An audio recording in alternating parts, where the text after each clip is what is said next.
All right, guys, it's a minute after 7 o'clock on Tuesday night. So that means we're here for another weekly episode of Conversations with Commodores. And we got us a good one tonight. We got Larry Leathers, who was with us for 2001 to 2020, 6 different coaches. Larry was in communications, social media. He has seen it all during that time period. Larry, thank you so much for coming on the show tonight. I really appreciate you sharing some time with us. Bernard, it's a pleasure. I appreciate just from the introductions. I appreciate what you do with pushing forward the Vanderbilt program to the people that want to hear it, and that's it's always great to hear. Well, I appreciate that, and as you probably have heard me say before, this is a labor of love. I'm getting to meet Commodores from all different decades, from the 50s up to had Ben Bresnahan on most recently on last year's team. And while our experiences, go ahead. Well, Ben's about the last one I knew. I think I did his bio, signee bio, and I don't know that I know any of the kids anymore. So, well, he's preparing for the NFL draft, and we certainly wish him lots of luck. And what a nice guy, what a neat dude.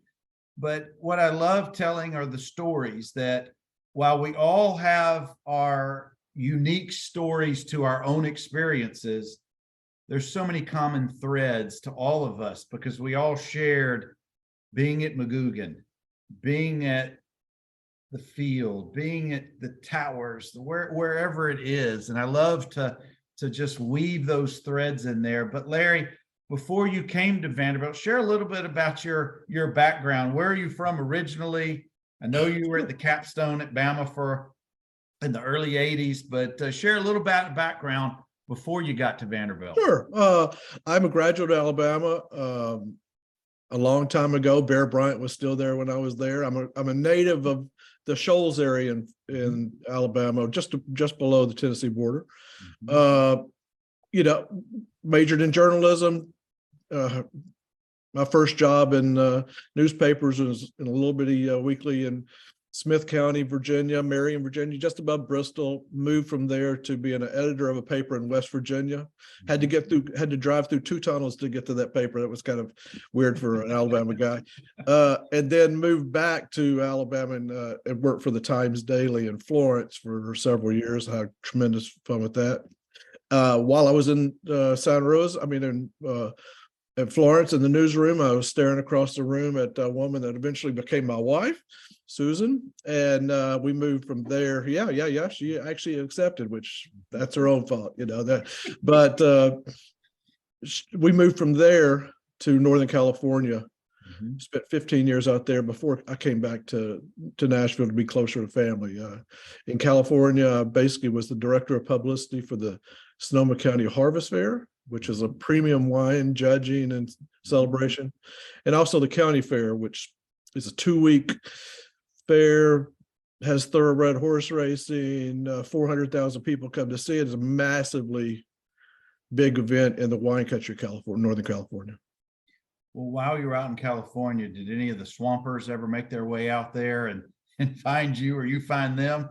No, the Swampers in Muscle Shoals? Yes, sir. I know those guys. I know David Hood, who is the last surviving member of it, I believe. And, Rick Hall and all that gang. I absolutely know that part of my history. The last story I did at the Times Daily was sitting down with Percy Sledge in the studio where we recorded When a Man Loves a Woman.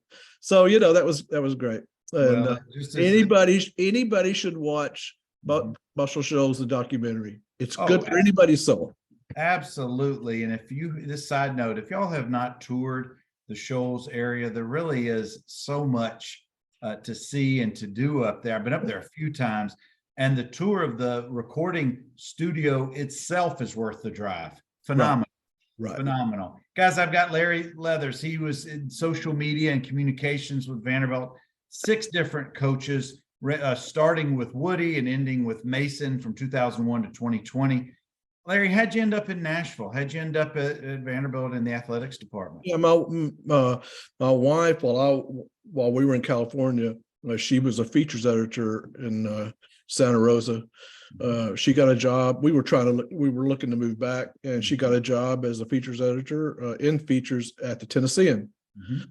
So that brought us back. And a year later, I did some work for the Tennessean, some horse racing stories because of my background with the Sonoma County Fair. And Bill Bradley, who was a good friend and sports editor of the paper, talked to Rod Williamson, and because he had an opening, and Rod, bless his heart, hired me. He didn't have to, and he did. And he hired me at a tough time because pretty much everybody within the program knew that if Woody didn't win in the 2001 season, that he might be gone. So everybody wasn't trying to get the job, and me coming from a publicity point of view, I think probably was, and not a true sports information route, probably helped me get that job. Well, and before we keep going, we got a bunch of Commodores in here. I got to tell you who we got on Talk to me. watching this. We got Julia McNair, we got Yeah. Marvin Thomas, Jamie Bryant, Dwayne Jones, Patrick Fitch, Kenny Cole, Bailey Paul Grenier. We got a whole bunch of Oh yeah, Commodores. good. And he calls you Larry the Legend. Appreciate that. We always appreciate that. Yeah. Man, we got a bunch of Just for everybody that knows me, I'm wearing a sweatshirt, Vanderbilt sweatshirt, because I felt like I needed to wear a turtleneck, because I used to wear that this time of year, this and a turtleneck. But I have so many sweatshirts that I still walk around St. Louis as the only Vanderbilt fan here. I was going to say a guy you need to connect with. You may remember Rob Churro was a field goal kicker in the early 90s, late 80s. He works at the St. Louis, maybe I forget the name of the high school, but he is part of their. I think he's at St. Louis High, which is maybe a private school real close to Forest Park here. And I think I've seen that. And he's part of the football program and takes kids to Russia every year. He's really cool. His background. And Rob was not only was a barefooted field goal kicker for Vanderbilt, but he played on one of the first hockey teams and had to make a decision because DiNardo told him it's either hockey or football, but not both. That's the one thing about Vanderbilt, that because of so many coaching changes, I think it was hard for me to meet people from the 90s and people from the 80s. Definitely did, and met some great people, but a lot of the people don't stay that close to it, from that era. And maybe this kind of programming will keep people closer to it. Well, Larry, that's part of the genesis of this group, this conversation series, and so many great things. I will not get on my soapbox on how great of a job that I think Candace is doing and Coach Lee building the community and the culture. But what was your job? I'm sure it evolved over the years, but when you first got into the job in 2001, what did you understand the job responsibilities to be? And then how did they evolve as you went on with the different coaches over the years? Yeah. Well, for one, when I came in, my job was just to really work with Woody and the players, and handling the press box. I had there was a good young staff there when I came in. Andre Fouché was there. Brent Ross, who we no longer have with us, passed away probably almost a decade ago now. But he in Texas, he was just a great fellow employee. Tammy Beauclair was awesome. Everybody knows Tammy, and she was very helpful. And so basically, I just got to deal with the public side of it, and it's kind of developed from there to where, for most of that time, I was a primary football with getting a little bit of help from other staffers, someone doing baseball, someone doing basketball, so, but really working with coaches, to set up interviews, handling the post-game interviews, trying to talk players into doing a press conference when they didn't want to, and trying to lead them and to make sure they got the most out of it. That was important to me, that if they were going to do an interview, that they walked away from it being happy about it. and feeling like they were confident in what they were doing.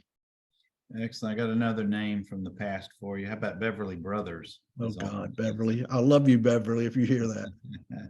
We all She's love her. retired too, you know. Now Beverly's a lot younger than I am. I retired older, much older than Beverly. Well, she, like so many others in the administration side, I'll say, were just the heartbeat, the backbone of all the athletics. Oh yeah. I work out, you know, listen, I've got a chance to work with a lot of great people. Mhm. You know, for what, you know, Rod Williamson took a chance on me, and I think Rod had done all the football he wanted to do, but I appreciate that opportunity to just to throw it in my lap and go get him, Larry. You know, that kind of is the way that works best for me. And all the athletic directors that were there for the most part were great. People in the office, there's been so many really good operations guys. Brian Reese, you might not know Brian Reese, but that guy was awesome. Worked for Bobby Johnson, and he's now an AD somewhere in South Carolina, I think. Andrea Kane, everybody knows Andrea Kane. She's she frequently is on here.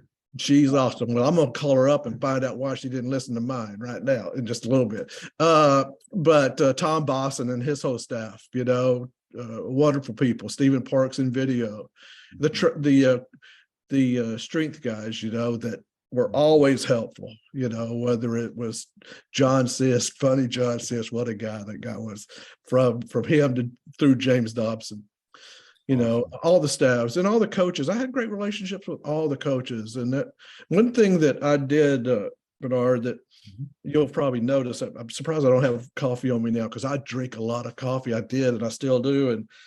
And that made me get up from my seat in the office and go. The coffee was always down there in the football office. So every 20 or 30 minutes I was down there, but just knocking on, you know, going into offices, making sure they knew who I was, making sure they knew that I was supportive. I think always helped me. You know, it's social, being part of social media has evolved. It seems like every year, if not every 6 months.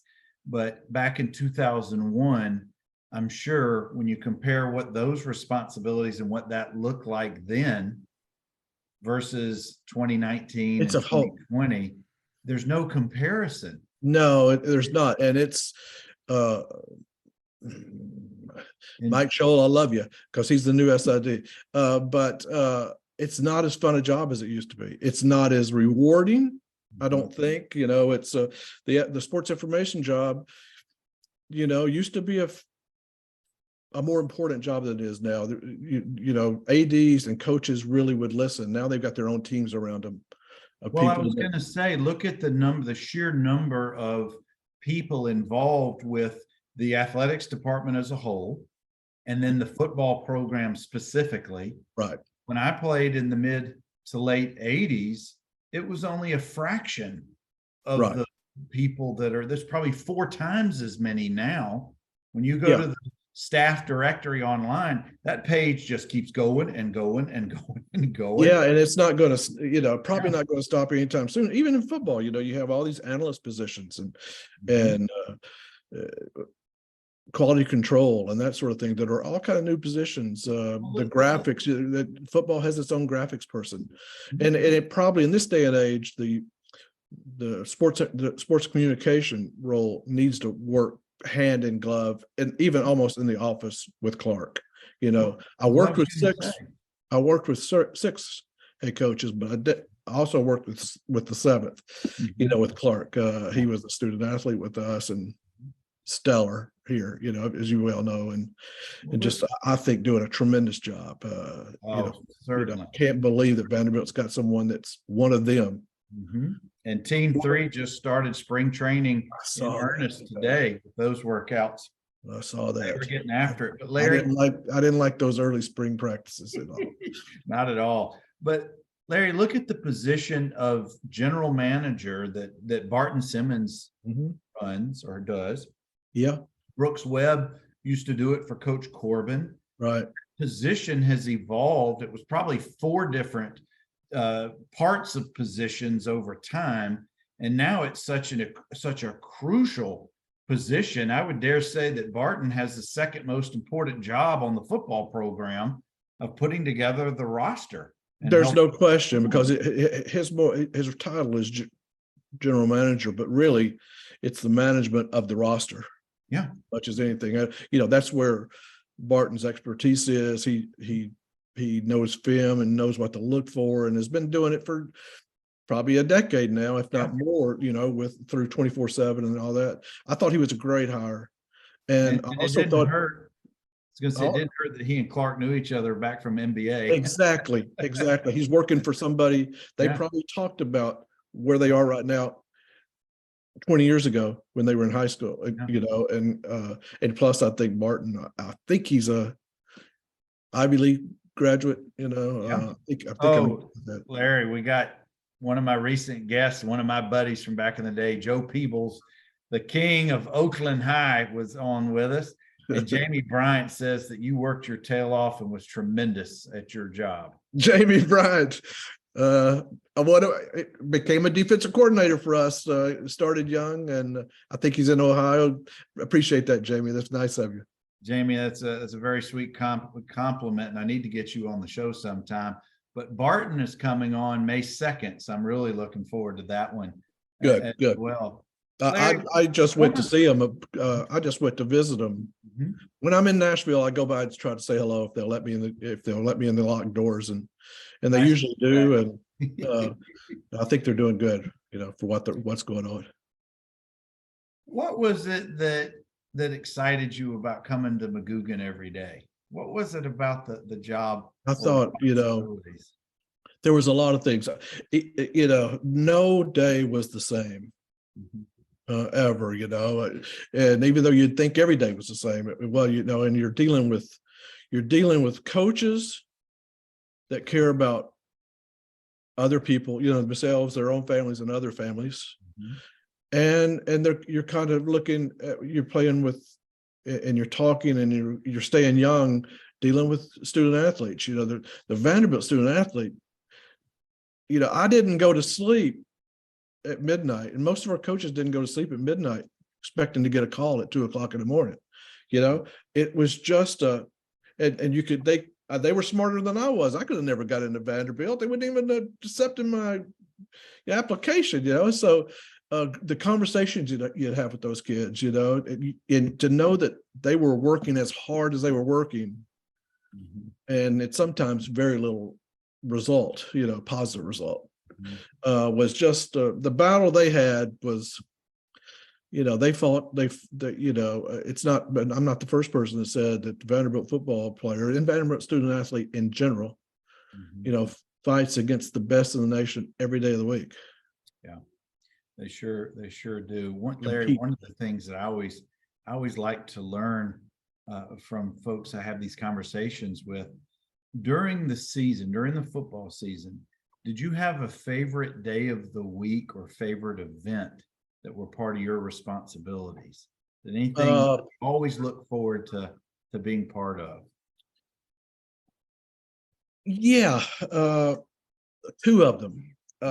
We had our press conferences usually on Mondays, mm-hmm. and that wasn't the press conference necessarily, and what was said at the press conference that I liked the most, but usually, toward the end of the seasons, just every student athlete wasn't going to go out of their way to do the press conference, mm-hmm. And to be able to talk to those guys and encourage them to do it, and that be rewarding. Those kids, I can't say enough about. I love that part of it, just to see that come to finality. Also on Fridays of home games, mm-hmm. Not so much road games. So Fridays of home games, we would have the television crews come in. Mm-hmm. And especially my first year or two, I didn't really know what to expect, mm-hmm. or what they should hear. And we saw a lot of Dave Neal, and the 3 days at Jefferson Pilot, I think it was. Right. God bless Dave Neal. But building strong relationships with TV, mm-hmm. was important to me. Making sure they had a lot of respect for my coaches. They knew where the coaches and student athletes wanted to lead the program. That was important to me, and I think for the most part, whether it was an ESPN game day crew or whether it was Jefferson Pilot and their crew, always tried to make time and get everything they needed. Larry, it's maybe more so with the coaches who are adults and have been around the game and been around the press. They may not have needed as much prep work or coaching as the 18, 19, and 20-year-olds on the team. Did you guys do any of that type of training with the student athletes about, I know they do now, but did y'all do any type of preparation of getting them ready for interviews? Any tests or anything? Not a great deal. If for most of the period that I was there, it wasn't the last 4 or 5 years that all the students were on campus all summer. So the summer wasn't really available to you to do that kind of thing until really James era in the middle 20 teens. If there's players on this thing, and I know there are, I would always speak to the team on the first day of when they were on campus in the summer. And there were some legendary days when I would make up things for them and try my best to entertain them, but also for them to get something from it, Well, it's one thing you can't predict is personalities, mood swings, emotions, but I'm sure that you experienced a wide range of those personalities. And one, I'm just going to pull up, I would say a Jay Cutler type, who's not historically known as the friendliest guy with the press. But then you may have another type, again, maybe a Jamie Winborn or somebody who is just natural in front of the camera. And I'm guessing, you're probably holding your breath a little bit until those 3 or 4 minutes are over with some of those guys. Were you sitting in the wings or standing in the wings for most of these, or where were you during? Yeah, I would be in the audience for sure, usually on the side of wherever they were standing or sitting. You talk about Jay Cutler. Jay doesn't like anybody talking about him. God bless him for that. Jay and I walked into Vanderbilt the same day. So I had all 5 years of Jay, and he saw me go from not knowing very much and him not knowing that great to where when he was a senior, we had tremendous fun. And Jay, he's been, there are a lot of things been said about Jay one way or the other. He was always supportive of me. He always did press conferences. Post-game press conferences. I mean, he would be battered and bruised, and he'd walk in there. Funny, he'd walk into a room, sit down in a chair, and he'd say, "Fire away." I mean, that's kind of the way he was. Let me hear the questions. But he, never threw anybody under the bus. Always answered well. I thought he was great. I'll tell you a story about Jay, if you wouldn't mind. Nobody. Go ahead. That's why we're here. As we got into toward the draft, and we've already played the Senior Bowl where he made his first impression to people, but he was going to be, you had Vince Young and Matt Leinart, and Jay was his third quarterback that had more talent than them, but they're coming from the number 1, number 2 teams, right? They played with more talent in college than they did in high school, in the pros. So Jay was going to have the New York Jets were going to bring the owner, I think Mr. Johnson, the GM, and the head coach down to Vanderbilt to give him a private look, to see. So I did a bunch of research for Jay. I knew Jay walked to a conference with the owner, knowing the owner's kids, knowing how old the kids were, knowing what the owner liked to do, knowing his philanthropic understands, knowing where the GM had been, and that kind of stuff. And just kind of blew him away. I mean, absolutely blew him away. I know he did. because they told me he did. Unfortunately, they had the number 3 draft pick. They couldn't draft Jay at 3. Yeah. They didn't feel like they could, Yeah. but just that's the kind of things a sports information person can do. And Jay deserved every bit of the help I could give him because, he had given me everything he had. That game against Tennessee is still For sure. way high on my list. And it is for many men. Absolutely, And and I would argue he had a much better NFL career than both Leinart or Vince Young. Oh, there's no question of both of them. There's no question. He had a great career. He just didn't play 18 years like Right. Brady. He's not Brady. He never was going to be. But The other ironic thing about him, and we'll get off Jay in just a second, he's led a very public life since Vanderbilt, being on social media now with this very popular podcast and things. I always thought it was a little ironic that for a guy who didn't want anybody to talk about him, he sure put himself. he was going to do Fox Sports too. Yeah. If he didn't come back to the Dolphins, so he's an interesting dude and generally a good guy, really good guy. Larry, let's talk a little bit about the positions that you held at a small private, the smallest and the only private SEC school in comparison to your colleagues at larger state schools during the time that you were at Vanderbilt. They probably had larger staffs, probably larger budgets, but that didn't mean that your work was any less than their work, of course. Right. It might have made your work a little bit more difficult at times, but how did you see the work that you did? I don't know if this is a fair question. I'm trying to frame it the right way. No, I understand what you're saying. Versus your colleagues, and maybe they were even your friends in different universities around the country. I will say this: when I came into the SEC, when I was in the SEC, I was in the golden era of the SEC. From the 20 years I was at 18, 19 years in, they must have won 12, 13 national championships, right? Right. And it was also the sports information people, directors were solid as a rock. Mm-hmm. Whatever you think about Tennessee, and I'm not going to say a word about him, Bud Ford at Tennessee was a good man, worked hard and was very helpful to me. Claude Felton still is at Georgia. Claude Felton is esteemed as anybody on that campus, starting with Kirby. Smart. I mean, just golden.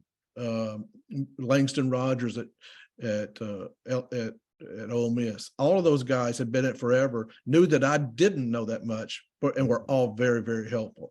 I tried, and I think Vanderbilt tried, and for the most part succeeded, I think, looking like we belonged in the SEC. That was part of it. I wanted to provide a level.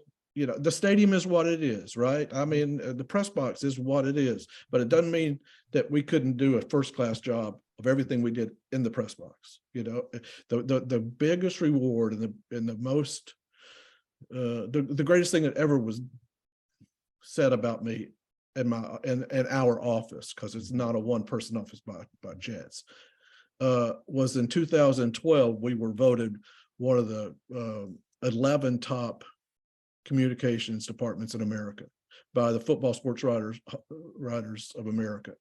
And of course we didn't brag too much about that like we should have. Yeah. But it was because James, when he came in there, you put an interview in front of me, Larry, I'm doing it. So, if you think it's a good one, we're going to do it. And he had a reputation of, talking to anybody, Well, I was going to say there are obviously lots of criticisms of Coach Franklin and how he handled things after he left or when he left. But what you can't criticize is how he promoted the program. Oh, no, you can't. And probably was as good a promoter as anybody. James was, from a communication point of view, James was hard to deal with. But James knew what he wanted. Yeah. Knew what he thought it was going to take. And he demanded that it be that way, I mean, he could, the guy is brilliant. I mean, brilliant. I would give him my media guide, right? When you used to be a 220-page document, whatever. Right. And I'd give him a hard copy of it, and he would just butcher it, all 20 in a day. Working with two phones at the same time.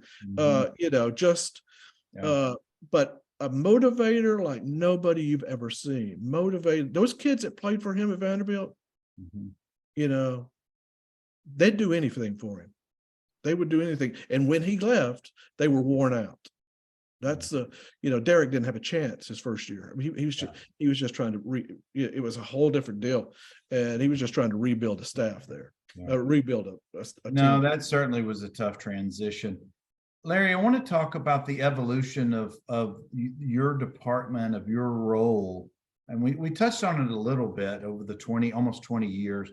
But even since you've retired in the last 3 years with the pandemic and so many new other things like the NIL deal and transfer portal, I mean, that would just be 2 more things that your department would have to handle. But here's my question. I know you observe how the athletics department handles social media these days. I think they do a beautiful job, particularly with the baseball program. It's phenomenal coverage. And I've seen, I don't know how many posts just in the last 24 hours about spring football. There's been probably 10 or 12, all different inside looks and videos of the guys on the team, team 3, et cetera. But here's what I want some insight from you is that, one, does it surprise you about how difficult this a job it now is with communications and social media?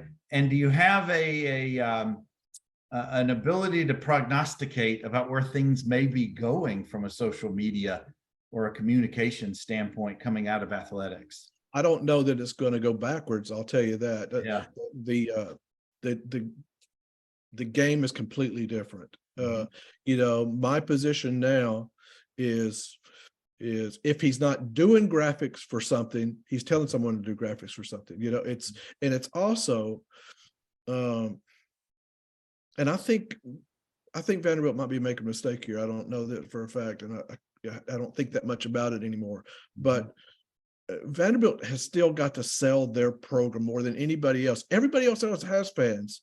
Everybody else has media. You go to Vanderbilt game and on the road, and there's maybe one media person there. Maybe the Tennessean is there if you're not sub 500. I mean, we can never lose sight of the fact that we're Nashville's team, and we need to do everything we possibly can to promote ourselves within the Nashville market. That's kind of it was a criticism of myself. I'm not really pointing fingers. I just think I thought that's the one thing Gordon Gee did better than anything. Gordon Gee really pushed, and he was a fan of athletics, man. He was absolutely a fan. But he was pushing it onto the community. And it was also, I think it was Gordon or maybe early in Zeppos when we did the promotion. We must have spent $300,000 or $400,000 in the market on advertising, the game changer advertising. You may remember it positively or negatively, but you couldn't miss it. Yeah. If you're watching, I don't think there's enough of that going on. No, I think you're so right in that we've got the smallest school by way of current student population in the SEC. We probably have, by a long shot, the smallest volume of alums around in the country or nationwide. No question. And we have to capitalize on all of those other, not intangibles, but things that helped us to sell the program. You've got to go make Old Hickory and remember that the Gaines were there, and the Gaines played at Vanderbilt. You got to you got to try to work with Goodlettsville, Gallatin, Lebanon, Dixon. Those counties could be Vanderbilt fans, and it's not an easy thing to do, but I mean, you just got to work it, I think. And you've hit on a great point that I've thought about for a long time. All of those counties, particularly in the mid-state of Tennessee, you could pick any county and probably find 3 to 5 former well-known Vanderbilt athletes, regardless of the sport, that could so be recognizable in their home communities to help promote the No school. question. And I think Clark can probably do that's the one thing. Clark knows Davidson County and the Mhm. region Yeah. better than you and I do. I mean, he was raised in it, so, and he's got that Lee name is a solid name in the area. So Mhm. he's probably far more receptive. The community is probably far more receptive of hearing from Clark than maybe a normal Vanderbilt coach that wasn't from here. Right, right. Well, Larry, if again, I'm going to ask you to kind of to share some thoughts about what do you see that the athletics department or maybe the football program, what are they doing right these days? What are things that excite you that you see from a promotion standpoint, from whatever it is that comes across your Well, I mean, just generally speaking, the fact that, and it looks like there's support from above athletics to finally do something with facilities. The facility has to be improved, and that's not just the north end zone and the south end zone. Yeah. The press box area where you should be able to generate money needs to be improved, and I think that's probably part of it. The facilities for the student athletes are better than they've ever been at Vanderbilt, but they're below par they're 14th in the league of 14. Yeah. And I think they're going to address all that. So other than that, generally speaking, I think Clark is doing a great job. Clark walked into a program that mirrored the program that Bobby Johnson walked into in 2002. It mirrored it. Didn't have a lot of talent around him. It had some, but it just needed direction. And I think Clark has given it that. And it's going to take, I hate to say this, but it's going to take another 2 or 3 years, I think, of building it. The NIL and the transfer portal can't kill Vanderbilt. It can't hurt Vanderbilt. You look at the transfer portal in the era of the transfer portal, what's happened? David Shaw has voluntarily retired at Stanford. That was a great job. He was considered a top 5 coach in America, I think. He basically just left it because Stanford wouldn't play that game. They wouldn't bring transfers in. Yeah. Northwestern, Coach Fitzgerald. I mean, he's a legend there. There's no question about it. He was like, I think they won 2 games last year. Yeah, they did not have a good season. They 0-10 at one point, I think. Duke had a good year, but that won't continue. That was just a one-off from Cutler having players there. So I think Clark is getting the program that he's keeping the kids. You've got to keep the kids. You can't, because you can't replace them that much. But they've also got to allow him to, if a guy, I can still remember years ago, a guy wanted to come. He wanted to come transfer as a redshirt freshman under Bobby Johnson from one of the military academies in Virginia. Yeah, it's the famous one, Fork Union, I think. Everything about him was great. He's the 4.0 student, wanted to get into engineering. The engineer, when he came to visit, the engineering professors loved him, right? We couldn't get him in. He went to Boston College, was an All-American at Boston College, went to the Colts, and played a decade for Manning and what came after Manning, the guy from Stanford that left that if you get that opportunity, the school has got to get them in school. I mean, especially if they're going to be stellar students. And I think Barton certainly recognizes that, whether he has the ability and given the free reign. I guess that's behind the scenes. You can't live on that. You can't live on that. But if you can bolster your roster a little bit, that gives you a better chance of success. Well, Larry, we've got just a few more minutes, and I appreciate your insight and your wealth of information and experience. But share with us a little bit of maybe some of your favorite games or plays or even players who you Yeah, dealt with sure, in I'll the do that. football world? Yeah. Favorite games. Certainly Well, that there's Tennessee. not going to be any order to this, okay? So you could put any of the Tennessee wins, any of them. I mean, the 2005 was remarkable because there were a lot of people like my friend Luke Wyatt. Luke, if you're on this thing, God bless you for everything you've done for this program. Amen to But that. Luke, I don't think ever thought we were going to beat him, and he gave it. You know, he wanted to. You should have seen him that day in the locker room. That was special when Franklin beat him like a drum. And the boats are burning. The boats are burning. You know, just you know, it was wonderful. So Vanderbilt fans were loaded in the stadium. Where when we're not good, as you guys well know, it's the other way around. The Auburn College Game Day game in 2008 7 was special just because nobody ever thought we'd ever get College Game Day on campus, and then lo and behold, we beat them. Yeah. Right. Tubby Tuberville. We beat a U.S. senator. Yeah, that's awesome. I lost the loss at Florida when Earl got the penalty. Yeah. In overtime, 49-42. Nobody was down there. There was no Vanderbilt media there hardly at all. They had to stay in the press box. You know, they didn't even. The interview was awful, but the whole game was just a remarkable. He and Jay were just remarkable during that little run of Kentucky, South Carolina, Tennessee, and on. The greatest performance I think I ever saw was DJ Moore at Kentucky, and that had to be about the same year, I guess, 2008.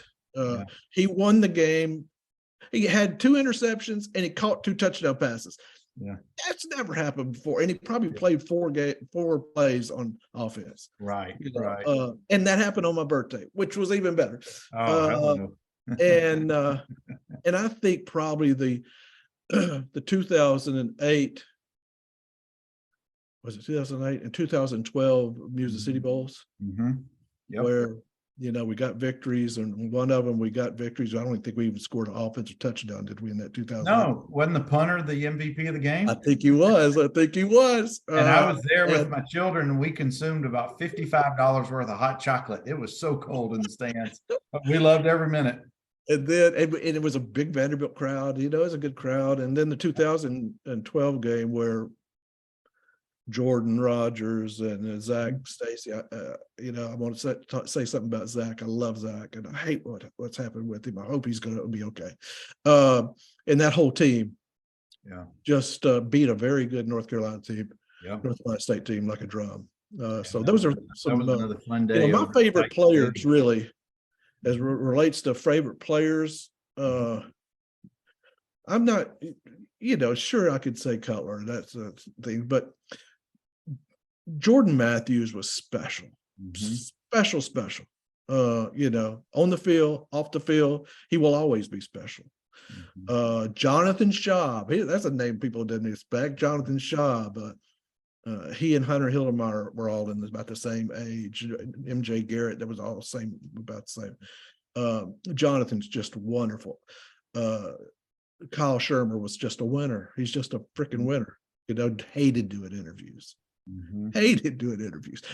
He was the son of a football coach from Grimley Saints and didn't like doing them, but he was just such a winner. Orrin Burks, what a winner. And still playing today. Still playing. Yep. Still making cash, as is Kari Blassingame.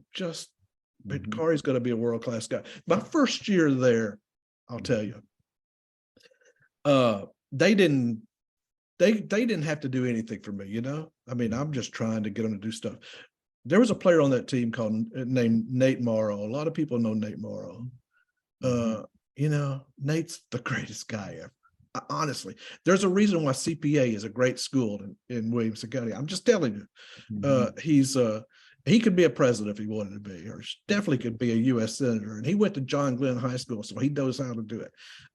Nate was just wonderful. I always liked Joe Townsend, Bruno Reagan, Wesley Johnson, Chris Williams. Chris Williams still to this day is so mad at me because we didn't take him to media days. But some of those things. Robbie Caldwell, a lot of people don't have a great thing to say about Robbie. Robbie's the greatest guy you've ever met, ever. And to have him down there at media days and to see that storm that happened as he talked about turkey inseminating and how he got the job, and just a country boy, that people don't know about, is probably the best offensive line coach in America, much less a great guy. Chris Moore was a real leader. Oh, yeah, all these names you're mentioning are just blasts from the past, and I know that there's so many. How could there not be in the 19? I'll give you one more also. I gotta say something about a specialist. Okay. Yeah. Perry Spear, fear the spear. Yeah. That touchdown that he had against Georgia, the greatest play I ever saw at Vanderbilt. So great. Question. If not the catch by Jordan Matthews against Wake Forest at the end of the game. Oh, what a catch. The game was over if he doesn't make that catch. But Kerry getting that touchdown against Georgia. Oh, that was beautiful. Yeah, and who can forget Zach Cunningham's awesome play to preserve the Georgia game. Yeah, if I was going to, I know you want to get off this thing in just a second. If I were going to have my 5 or 6 best players, I'll give you that list too. I don't care. I would think there's going to be a 5 to 8. Okay, 5 to 8 is I think DJ Moore is way underrated. I think he's one of the most exciting guys I ever wear a uniform. Casey Hayward was a great player. Still playing. Earl Bennett and Casey's still a player. I put them at the 5 position somewhere there. Chris Williams was a great player. Came to Vanderbilt weighing 235 pounds and left 335 pounds. Right. John Sist, that God bless you, man. Cutler was definitely there. I think Jordan Matthews really got the most out of his potential. But the best player I saw at Vanderbilt during that time, Zach Cunningham as a senior. He could run with anything and everything that moved. Yeah, he could go from sideline to sideline. That's right. And when he hit you, he would hit you. I just hate that he's not, maybe not with the Titans right now. I think he got cut. I don't know if he's on an active roster right now. He's got an elbow injury. He's got to deal with that. But Larry, I always heard about Zach. When he hit you, you stayed hit. Yeah, and he was not really oversized either. He's maybe 225 pounds. I'd also like to just real quickly, he may not be listening because he's got soccer going on, but there's people that are critically mass important to Vanderbilt. John Ingram now. But the people, and John's a good guy. He's just such a good guy. But it's people need to remember John Hall, and people need to remember John Rich for what they did for this program, keeping it going. Those are, as far as I'm concerned, they're legends of the program. I mean, and Kwame Doster, Kwame Doster, what happened to Kwame? What happened to Turner and Cockrell? The Cockrells are such great people, and Turner was a great guy, and what's happened with the Turner's heroes is just Cody and Markham has just done a beautiful job. And and also I'm trying to not end on this, but I think Bobby Johnson, if you wanted to go to a time when Bobby Johnson kind of gave it up, it was with the murder of Rajon Bennett. Rajon Bennett was a 4-star guy, murdered with his brother, I think, or by at home before he ever got to Vanderbilt. That was the saddest I've ever seen. Most of the people that went to that service, it was just a brutal thing. So, but listen, I had a blast doing it. I had a blast doing it, and I still have great relationships to this day. And I didn't make too many enemies, but I made a few. I apologize, but I got a lot of support along the way. It showed in your work, your enthusiasm, your connectivity to not just the folks inside Magoogan, but outside doing the work that you did. And frankly, it's underappreciated. And that's one of the reasons why I wanted to bring you on tonight, just to say thank you. I appreciate that very much. Appreciate you having me on, and I appreciate anyone out there that's listening. Appreciate you listening to some You've stories. had about 35 or so Commodores to roll through tonight. I didn't want to interrupt you, and they've rolled through. That's But great. guys, Appreciate you listening.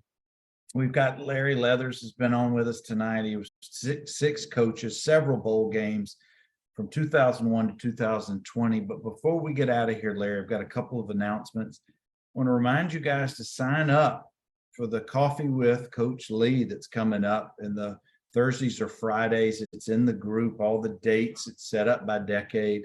Spring game is April 8th.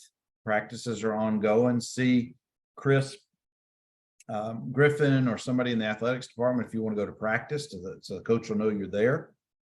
I've got another continuing league